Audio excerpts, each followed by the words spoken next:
السلام عليكم ورحمة الله وبركاته. الفلوس فعلا بتغير النفوس.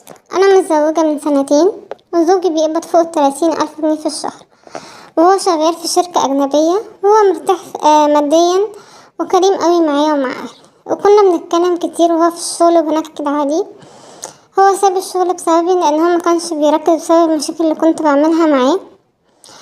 قلتله خير واكيد ربنا شايل ليك الاحسن ومتزعلش وسيبها على ربنا، واكيد ربنا هيعوضنا بالاحسن ان شاء الله.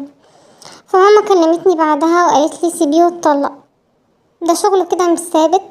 وجيت فكرت في كلامها لقيتها صح، فغضبت ورحت عند بيت اهلي وقلتله الحب مش كل حاجه، لان قلت مع نفسي ان ممكن يسيب اي شغل تاني ومنعرفش نصرف على البيت. كلمته واخدت كل حاجتي منه ونهيت كل حاجه، وهو محاولش معايا ولا حاول مع اهلي حتى. هو انا كده اتسرعت؟ انا دلوقتي عرفت انه لقى شغل تاني ومرتب احسن، بفكر ارجعله بس خايفة على شكلي، رغم اني حبيت ابعتله رسايل من فترة وهو عملي بلوكيت. بس انا متابعاه وبشوفه بينزل ايه على الانستا وعلى الفيس، وهو عايش حياته مبسوط جدا من غيري، ولا كأنه كان بيحبني قبل كده، ومحاولش معايا خالص انه يرجعلي من ساعة ما نهينا الموضوع ده. ازاي هانت عليه العشرة بالشكل ده؟ رأيي لصاحبة المشكلة ان المواقف الصعبة هي اللي بتبين معدن الانسان.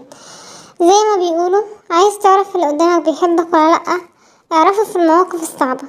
معدنك وأصلك باين ليه، وفي مشكلتك هنا بنلاقي فيها كل المعاني الصعبة اللي بيمر بيها الطرف التاني، وقدر يستوعب بسرعة وقام وقع برضه بسرعة، لأن حس انك مش بتحبيه لذاته وشخصيته.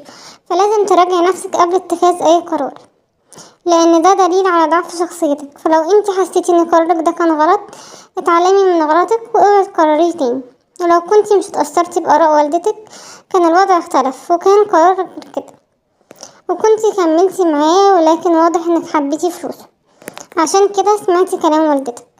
فرأيي في النهاية، اوعي تكلميه وحافظي على كرامتك، لانه كان واضح جدا انك زي ما قلتي انك حبيتيه عشان فلوسه، وانتي في النهاية وصلتي وصلتيله ووصلتلنا كمان ان الفلوس اساس المعاملة بين الناس. والسلام عليكم ورحمة الله وبركاته. دمتم سالمين.